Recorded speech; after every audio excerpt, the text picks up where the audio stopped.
بسم الله الرحمن الرحيم. سبح لله ما في السماوات وما في الأرض وهو العزيز الحكيم. يا أيها الذين آمنوا لم تقولون ما لا تفعلون كبر مقتا عند الله أن تقولوا ما لا تفعلون.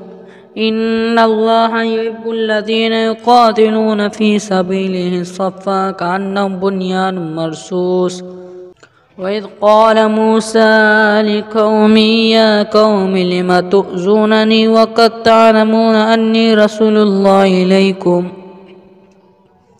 فلما زاغوا أزاغ الله قلوبهم والله لا يهدي القوم الفاسقين.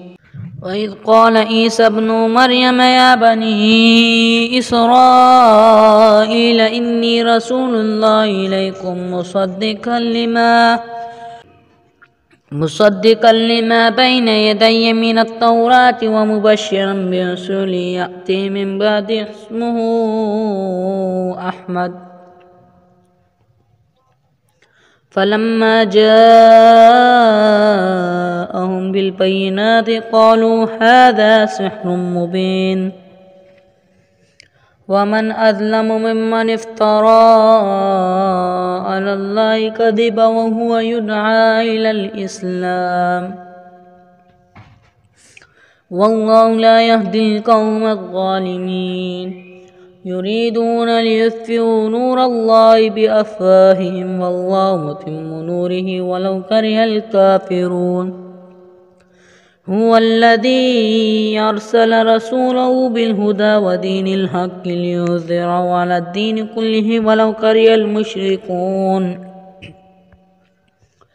يا أيها الذين آمنوا هل أدلكم على تجارة تنجيكم من عذاب أليم تؤمنون بالله ورسوله وتجاهدون في